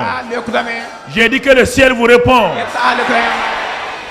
En ce mois de novembre, le ciel est ouvert sur votre vie et vous répond. Dans le nom de Jésus. C'est pourquoi dans Jean 14, 14, Jésus dit ceci. Jésus parle de lui-même maintenant, il ne parle pas du Père. Il dit, si vous demandez quelque chose à mon nom, je le ferai. Dans la version grecque amplifiée, il est écrit ceci. Si vous exigez quelque chose en mon nom, et même si la chose n'existe pas, je le ferai. Je le ferai. Donc le Père a dit qu'il va le faire. Le Fils a dit qu'il nous répond. Alors mon frère, ma soeur, utilise Marc 11, 23. Comment? Quelques témoignages pour terminer. Un jour, un grand homme appelé Smith et Wigglesworth, l'apôtre anglais, il était dans sa maison.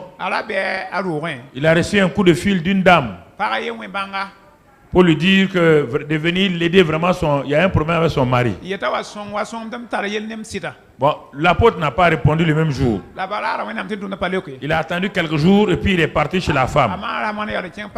Quand il est arrivé chez la femme, dès que la femme a ouvert la porte, la femme a commencé à pleurer. Il dit, hey, homme de Dieu, vous êtes venu trop tard. Smith Wigglesworth a répondu que je ne viens jamais trop tard. Dieu ne vient jamais en...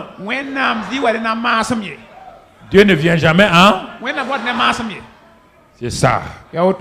Dieu ne vient jamais en retard. Ne mettez pas vos pensées sur Dieu.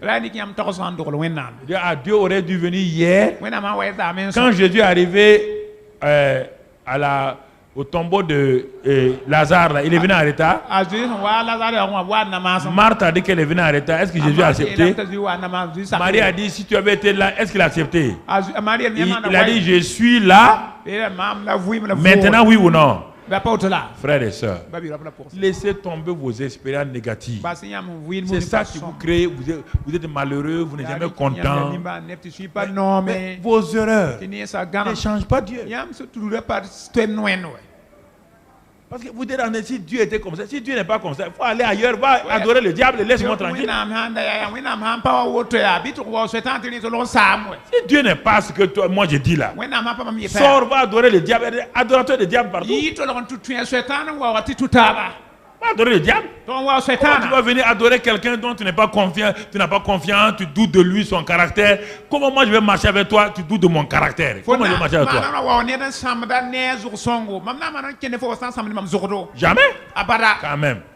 La Bible dit que deux peuvent-ils marcher ensemble sans être au préalable d'accord? Qu'est-ce qu'un ami? Un ami, c'est quelqu'un qui a confiance en toi. Il sait que tu as des faiblesses. Mais malgré ça, il a confiance en toi. Oui ou non? Mais si Dieu n'est pas digne de confiance, vous pouvez aller adorer Satan. Lui, il donne chaud. Le chaud aussi, il t'amène dans le chaud. Voilà.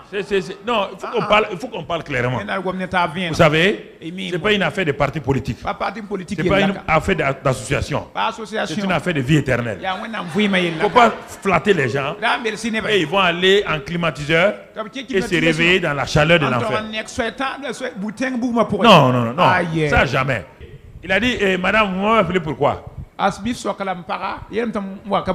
Ils sont allés au salon. Il dit, mon mari, il dit, écoutez-moi, je suis une femme évangélique pure et dure. Mais je suis allé dans une église charismatique pentecôtiste. Je ne savais même pas qu'il y avait le baptême du Saint-Esprit. Ils ont prié avec moi. J'ai été rempli du Saint-Esprit. Et j'ai parlé en langue. Et comme je parlais en langue, moi je croyais que tout le monde aimait ça. Je suis reparti dans mon église d'origine. Le dimanche suivant, je suis allé dans mon église. Dans cette église-là, on ne parle pas en langue. On ne parle pas du Saint-Esprit. La femme est partie. Quand le groupe musical a commencé à bien chanter, vraiment à chanter des chants sur Dieu, elle a levé sa main, commencé à parler en langue. Les anciens, les portiers sont venus, ils l'ont arrêté. On ne parle pas ça ici.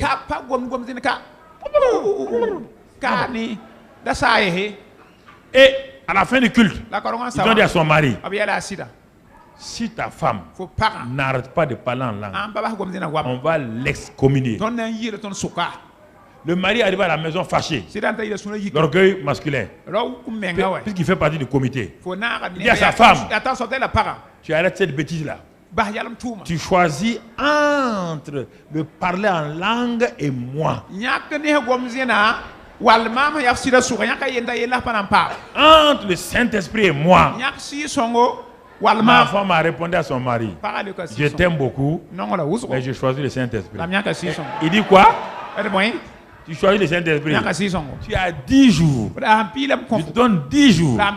Tu réfléchis à l'acte que tu vas poser là. Réfléchis, hein? Dans 10 jours, tu viens me répondre. C'est le 10e jour là. Le matin, quand il s'est levé, il a dit, asseyons-nous. On ne boit pas café, hein? Tu as choisi qui? Moi ou le Saint-Esprit? Elle a dit Saint-Esprit. Le gars a ramassé bagage. Il est parti. C'est ce jour-là que ce musique est venu. Elle a dit c'est trop tard là. L'homme de Dieu est venu, c'est ce matin-là qu'il est venu. Dieu ne vient jamais en retard. Dieu vient au bon moment. Au moment où tout semble désespéré, il entre. Dieu est venu. Est-ce que Dieu est venu? Dieu a accompagné les 3 amis de Daniel dans le feu. C'est quand ils sont tombés dans le qu'il est venu. Oui ou non? C'est comme ça. Dieu vient dans ton feu. J'ai dit que Dieu ne vient jamais en retard. Dieu va bien entrer dans ta situation bientôt. Et tu verras la puissance de Dieu dans ta vie. J'ai dit que ta situation changera de but en blanc. Je proclame ce matin que ta situation est terminée. Je proclame que tu verras la gloire de Dieu visiter ta vie. Ce matin, je dis, le Seigneur Tout-Puissant, qui ne vient jamais en retard, qui est toujours à l'heure, vient dans ta vie et dans ta famille à l'heure au nom de Christ Jésus. Et ce Seigneur va déposer sa bénédiction sur ta vie au nom de Christ Jésus. Ce que tu attendais là s'accomplira au nom de Christ Jésus. Tes mains ne seront plus stériles. Ta vie ne sera plus négative. Je parle ce matin par la bouche parce que je suis le serviteur de Dieu. Je parle ce matin. Je parle ce matin que ton dossier là, demain matin à 10h, on va t'appeler et tout est résolu au nom de Christ Jésus. Écoute-moi mon frère, ma soeur. Alléluia. Alléluia. Assois-toi. Quand il a parlé, il a dit à la femme, tu connais Matthieu 18, 19? Il dit non, non. Bon, il a ouvert Matthieu 18, 19. Lis. Qu'est-ce que c'est écrit? Que si Dieu s'accorde, tu veux t'accorder avec moi? La femme, non, il dit, madame, vous voulez vous accorder avec moi? Vous voulez quoi? Que mon mari revienne. Donc le sujet quoi? Que son mari? Maintenant la parole c'est quoi? Marc 11, 23. Si quelqu'un dit quoi? Que le mari, s'il parle à la montagne c'est quoi? Que le mari revienne. Il dit ok, tiens ma main. Maintenant, tu es d'accord, hein? Dis Seigneur, le mari revient ce soir. Ce soir même. Ce soir au nom de Jésus. Il a lâché la main de la femme. Il dit, mais quand ton mari viendra, il faut être doux avec lui. Et quand il viendra, fais-lui un bon repas. Ne parle pas. Parce que vous avez la spécialité, vous femmes, de gâter vos affaires. Ferme ta bouche. Ne lui dis pas, je savais que tu vas venir. Il ne faut pas dire ça. Ne parle pas. Il faut te lever, parler. Faut la fermer. Dis-lui, donne-lui à manger. Tant qu'il ne parle pas, ne lui parle pas. Donne-lui à manger. Quand il va te coucher, il va ronfler là. Pose ta main sur lui et réclame son âme. Au nom de Christ Jésus. Tu vas voir. Et il est parti. La femme était là. Est-ce qu'il va venir? Est-ce qu'il ne va pas venir? Mais elle repousse la pensée négative. C'est ça. Dès qu'on fait comme ça, Satan va venir vous dire. Satan va venir vous dire. Ça ne se passera pas. Mais il faut lui dire ça se passera. Arrière de moi, Satan. Arrière de moi, Satan. Arrière de moi. Comme cette femme-là qui attendait un miracle. Et l'homme de Dieu avait dit ce jour-là que les offrandes sacrificielles. Offrandes sacrificielles. Et la femme n'avait que $10. C'était son dernier billet. Elle n'a pas payé les 100 pour aller dans sa ville. Mais elle dit, elle sentait qu'elle doit donner. Quand elle s'est levée, le diable a dit, attention, assois-toi, hein, $10. Tu n'as pas payé. Tu n'as rien payé. Rien. Et qu'est-ce que la femme a fait? Elle a regardé. Il s'attend. Elle a couru. Allez jeter ces $10 dans le panier. Et puis elle s'est retournée. C'est ce jour-là que le Saint-Esprit agit. Son enfant qui avait plus de 20 problèmes d'anomalie à sa naissance. Sans bras, rien. Sans pied. C'est ce jour-là que l'homme de Dieu a eu la vision. Dès qu'il a pris l'enfant dans sa main, les pieds, les jambes, tout a poussé. Ça c'est A.A. Allen. A.A. Allen. Tu comprends? La femme là dans la journée, Satan, arrière de moi. Ton mari ne viendra pas. Arrière de moi. Les enfants disent, maman, tu parles à qui? Tu parles à Satan. Arrière de moi. Elle va à la cuisine. Elle tourne. Satan dit, il ne viendra pas. Arrière de moi. Elle va ici. Elle prépare le lit. J'ai dit, tu connais ton mari. Il est dur. C'est ça qu'il a dit à Smith Wigglesworth. Il dit, moi mon mari là, il a un caractère. Quand il dit non, c'est non. Je connais mon mari, il y a 24 ans, on est ensemble. L'homme de Dieu a dit, je ne connais pas ton mari, je connais mon Jésus. Je connais mon Jésus. Toi tu connais ton mari, moi je connais mon Jésus. Et comme mon Jésus là, quand on s'accorde, c'est ça. Le problème, vous n'êtes pas persévérant. Quand ça ne marche pas une seule fois, vous découragez. Toute la journée. Arrête de moi ça. Arrête de moi ça. C'est le même Ismaël, il dit que Satan est comme un chien. C'est le même apôtre là qui a dit. Il dit un jour lui il voyageait. Il est arrivé à une station de bus. Il a vu une femme avec son chien qui la suivait. Il a commencé à cajoler le chien là. Dire au chien, petit, il faut retourner à la maison. Il faut retourner à la maison. Plus elle caressait les chiens faisaient quoi? Quand c'est comme ça, les chiens font quoi? C'est quoi là, toi? Il est content. Et le bus arrivait. La femme lui a dit non. Retourne, allez. Le chien continuait. À un moment donné, comme le bus est arrivé, elle veut rentrer dans le bus là. Elle a tapé son pied. Retourne maintenant. Le chien avait... Et l'apôtre dit, quand tu joues avec le Satan, moi je n'aime pas ça, Satan. Il fait quoi? Il vient se coller. Satan, moi je n'aime pas ça. Je n'aime pas ça. Il vient se coller. Il faut lui dire, Satan, au nom de Jésus. Arrière. Arrière au nom de Jésus. Alléluia. C'est ça. On ne cajole pas Satan.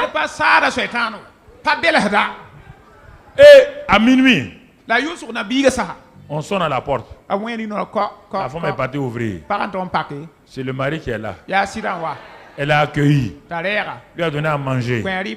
Il ronfle. Comment il ronfle? Il a fait ce que l'homme de Dieu a dit. Il a posé sa main. L'homme s'est réveillé. Il s'est mis à genoux. Il a dit à sa femme, je veux maintenant recevoir Christ même. Et il a été rempli cette nuit du Saint-Esprit. Lui aussi, il a commencé à parler en langue. C'est ça la prière d'accord. C'est ça le partenaire spirituel de prière.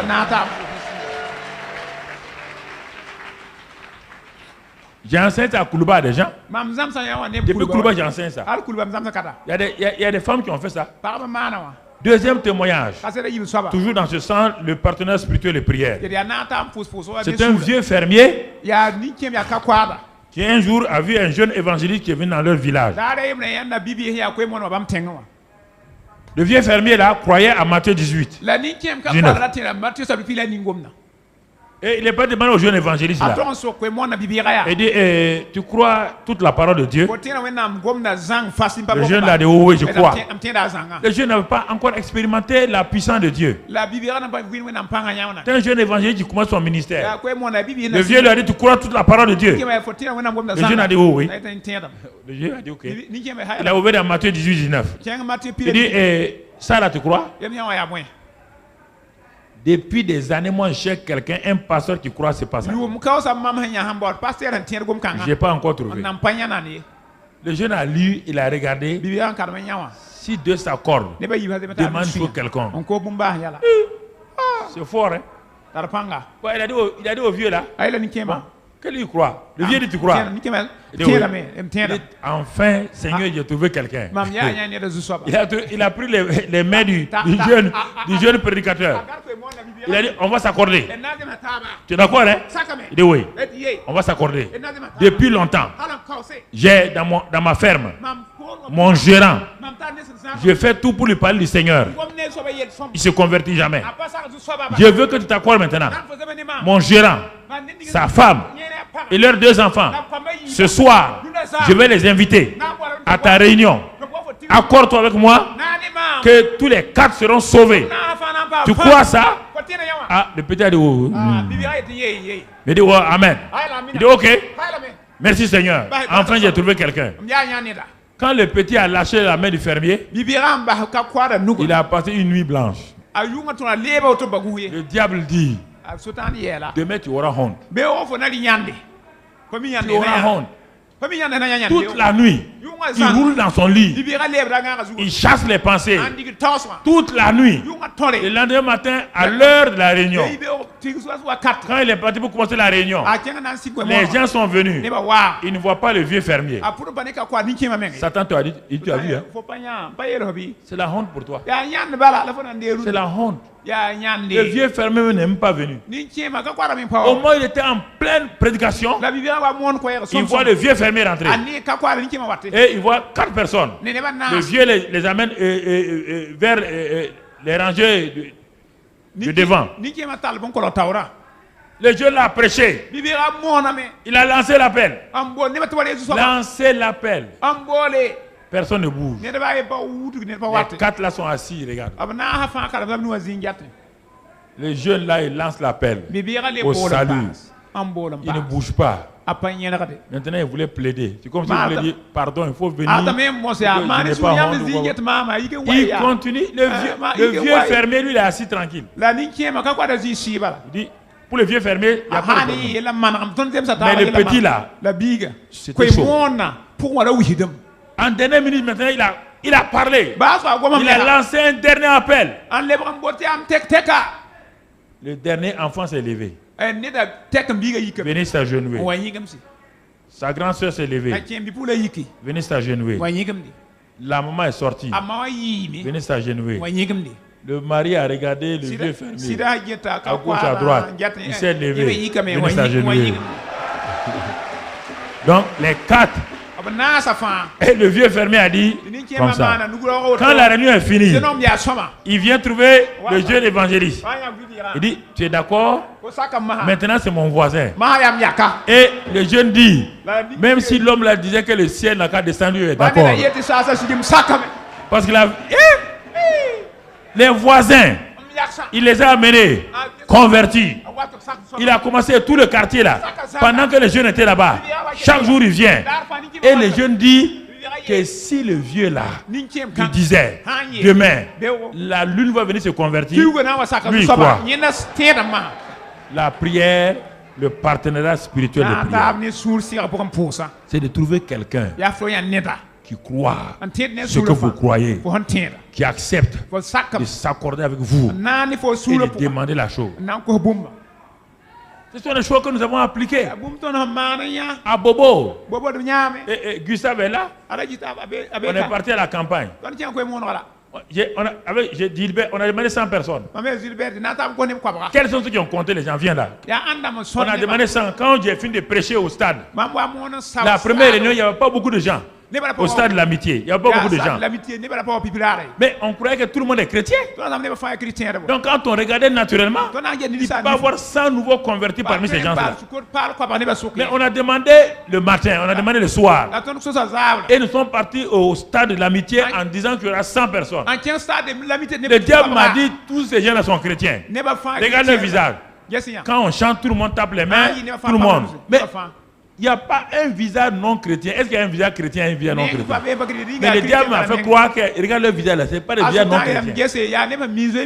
Quand on a lancé l'appel, ils sont venus devant. Quels sont les gens qui ont compté? C'est le pasteur Gilbert, moi et puis le pasteur Youssouf. Nous avons compté les 100. J'ai dit de venir. J'ai dit à tout le monde, attendez. J'ai dit, ceux qui sont là, faut pas hésiter. J'ai dit à 3 personnes. Le pasteur Youssouf qui est là-bas, lui, le pasteur Gilbert. Devant tout le monde, comptez. Ils ont compté, il y avait les 100 personnes. Écoutez, c'est comme ça que moi aussi j'ai appris il y a 30 ans en arrière. Ce que je vous enseigne là, c'est ce que j'ai appris. Et quand j'ai enseigné ça, écoutez, quand j'ai enseigné ça pour les baptêmes, quand il y a baptême, j'ai enseigné ça, viens donner un témoignage, viens. Chaque fois que vous appelez, ouais, Nassa est là, non? Nassa est là. Nassa est là? Ok, très bien. Dis pour les baptêmes. Avec le frère Nassa ou avec Gustave ou avec une des mamans, on s'accorde, on réclame 10, 12, 15 personnes et on lance l'appel et les 12, 10 ou 15 personnes se lèvent et on les compte. Et combien de fois c'est arrivé? C'est vrai ou c'est pas vrai, sœur? Gustave, c'est vrai ou c'est faux? Nassa, c'est vrai ou c'est faux? Et quand on était avec le pasteur aussi, combien de fois, quand on était ensemble, on priait le matin et on appelait, il y avait 10 personnes, 15 personnes le soir qui se convertissaient. Nous avons commencé comme cela. C'est ainsi que nous avons commencé. Ce que je vous enseigne là, si je ne l'ai pas expérimenté, je ne l'enseigne pas. Je n'enseigne pas. Comprenez? On s'accordait sur beaucoup de choses. S'accordait sur les femmes qui devaient... on dit, bon, tu veux quoi? Un garçon? Tu veux un garçon? On va s'accorder. On va s'accorder. Seigneur, cette soeur avait un garçon. Et c'est fini. Pendant longtemps, ceux qui étaient là, j'ai dit d'ouvrir un carnet. Vous vous rappelez? Ouvrez un carnet. Dans la colonne de gauche, les sujets de prière. Dans la colonne de droite, les exaucements. Et c'est ainsi qu'on a appris à prier au début. Donc, quand les gens ont commencé à voir sujet, exaucement, sujet, exaucement, la foi des gens a commencé à monter. Mon frère, ma soeur, c'est important que tu comprennes. Deux jeunes frères travaillent ensemble. Ils étaient dans la pauvreté. Pauvreté. Mécaniciens. Ils ont entendu ce message-là. Mais le grand frère donnait 500 francs à son petit frère. Et le petit frère voulait se marier. Il voulait se marier. Mais est-ce qu'on peut se marier avec 500 francs? Alors, ayant entendu ce message-là, il a cherché un jeune frère. Viens, on va prier. Il faut que Dieu me donne un travail bien rémunéré avec lequel je pourrais acheter de beaux habits et me marier. Donc, ils ont prié. Il avait déposé sa candidature dans un travail là. Et on lui avait dit qu'il y avait 2000 candidats avant lui. 2000 personnes inscrites avant lui. 2000. Mais le jour qu'ils ont fait la prière là, quand ils se sont accordés sur ce travail, pas un autre travail, hein, sur ce travail là, bien qu'il y avait 2000 personnes, le lendemain, on l'appelle, on dit, il a sauté les 2000 là et c'est lui qui a eu le travail. Alors là, le PSP, un couple avait un terrain qu'il voulait vendre. Ils ont tout fait pour vendre le terrain. Le terrain n'a pas été vendu. Écoutez, ce sont des pratiques que je vous donne. Ils voulaient vendre le terrain, personne ne voulait le terrain. Parce que c'était des temps difficiles, personne ne voulait le terrain. Le terrain est resté 2 ans sans être vendu. Quand le message que je vous donne aujourd'hui, ils ont entendu ça. Et l'appel a été lancé. Chacun ouvre sa Bible dans Matthieu 18, 19 et dans Marc 11, 23. L'homme était assis là, la femme par là. Les deux ont dit d'ouvrir la Bible. Ils ont ouvert leur Bible. Ce que vous voulez demander là, ouvrez votre bouche maintenant. Si quelqu'un dit à cette montagne là, et les deux ont fait la même proclamation. Quand ils sont sortis, ils sont entrés dans la voiture. L'homme a demandé à sa femme, quand le pasteur a dit de faire les qu'est-ce que tu as dit? Il dit non, c'est pour le terrain là. Il dit alléluia, c'est ça que moi j'ai demandé. Donc le terrain là va se vendre. Le lendemain, ils ont demandé à l'agence immobilière qui vend les terrains là. Le gars a dit non, vraiment on ne peut pas vendre le terrain parce que c'est difficile, et puis les gens demandent des prix bas et tout.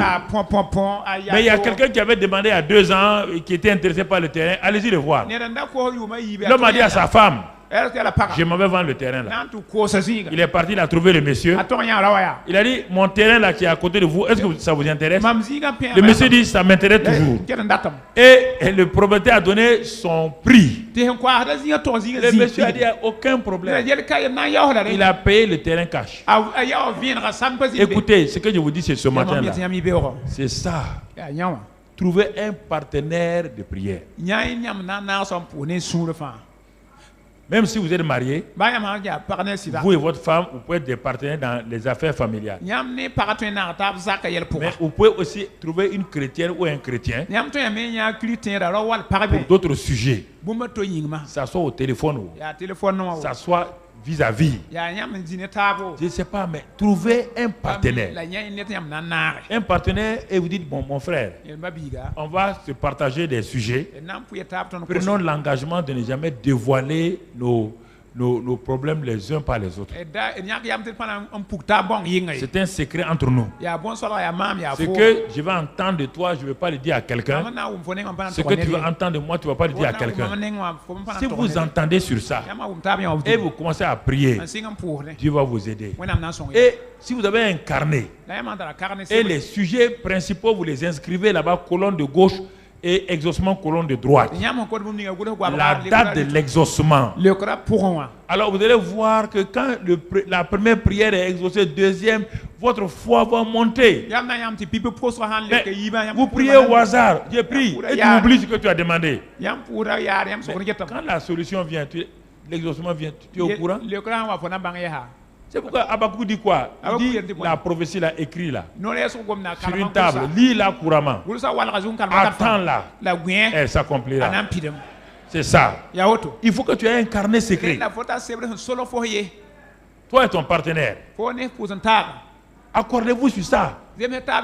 Si vous voulez des sujets de l'église, vous avez vu des choses qui ne vont pas à l'église, il ne faut pas critiquer.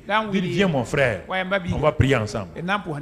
C'est comme ça que les gens ont transformé leur pasteur, ont transformé les groupes musicaux, ont transformé les chorales. C'est ainsi que les gens ont transformé des hommes de Dieu. Parce qu'ils se sont mis d'accord pour prier. Critiquer, ça ne vous donne rien. Parler mal, ça ne vous donne rien. Mais vous accordez. Faites du bien aux autres. Ça vous fera du bien. On n'a pas dit cette prière-là va prendre 1 heure, 2 heures. Non. C'est de vous accorder. En 30 minutes, prenez la parole. Regardez la parole. Jusqu'à ce que vous soyez convaincus. Et maintenant, dites, c'est le mari là. Il ne veut pas se convertir. Ma soeur, ne te décourage pas. On va prendre des croix au Seigneur Jésus-Christ. Tu seras sauvé, toi et ta famille. Toi, tu es sauvé. Ton mari n'est pas sauvé. Appuyons-nous sur ce passage-là. Acte 16. Appuyons-nous sur ça. Et maintenant, proclamons. Proclamons. Accordons-nous. Et demandons. Certains parfois on dit, mais certains on dit 15 jours. D'autres on dit 3 mois. Mais ça s'est passé. Le seul domaine, ça ne peut pas se passer automatiquement, c'est le domaine de la prière. Tu ne veux pas t'accorder avec quelqu'un pour que dans cette semaine-là, tu sois marié. C'est pas impossible, c'est difficile. Il faut 30 jours de quoi? Même si vous voulez, il faut aller à la mairie 30 jours, non? Voilà. Il n'y a pas de mariage miracle comme ça. Ce qu'il faut, c'est le fiancé miracle. Ouais. Fiancé miracle, c'est possible. Seigneur, tu vois ma soeur, maintenant là, Dieu a un mari pour moi. Dieu a un mari, un très bon mari. Pas n'importe qui. Hein. Viens, on va s'accorder. Viens, on va s'accorder. Prions. Crions à Dieu. Proclamons. Et restons sur ça. Et c'est fini. Maintenant, quand Dieu va te donner un mari là, vous allez vous marier au... Il y a plein de sujets, les affaires. Les affaires. Vous voulez commencer une affaire. Mettez-vous d'accord avec quelqu'un, votre partenaire. Mettez-vous d'accord avec un partenaire. Mettez ça sur un papier, écrivez. Vous voulez soumissionner à un marché. Mettez-vous d'accord avec quelqu'un. Et soumettez ce marché-là et écrivez ça quelque part. Et continuez à arroser ça par l'adoration et l'action de grâce. Quel est le domaine de votre vie? Quelqu'un vous doit de l'argent, il ne paye pas. Mettez-vous d'accord. Donnez son nom à Dieu. Le type là me doit l'argent. Il ne veut pas payer, Seigneur. Nous nous accordons pour que de toute manière, Seigneur, tu as dit que chacun doit payer sa dette. Alors, mets sur lui tout ce que tu dois mettre pour qu'il rembourse l'argent là au nom de Christ Jésus. Dieu va mettre le feu sur la personne. Il va venir payer ton argent en plein midi. Écoutez frère, je vais m'arrêter là. C'est important pour vous. C'était notre dernier message du mois de novembre. Et que Dieu vous guide. Pratiquez cela. Lève ta main. Dis avec moi, Seigneur, merci pour cette parole. La prière de partenaire spirituel et prière. Je crois, Seigneur. Je vais pratiquer cette parole. Je m'attends à un changement dans ma vie de prière. Je m'attends à des exaucements puissants Et je m'attends à ce que ta gloire soit manifestée. Désormais, j'ai une base spirituelle, un fondement sur lequel je m'appuie. Matthieu 18, 19, Marc 11, 23. Et je sais que la loi des deux va fonctionner dans ma vie désormais. Dans chaque sujet principal, je vais m'accorder avec mon partenaire et je verrai ta gloire me remplir, réaliser mes desseins. Merci Père, parce que tu m'as entendu, tu m'as exaucé. Que toute la gloire te revienne au nom de Jésus. Amen. Acclame le Seigneur.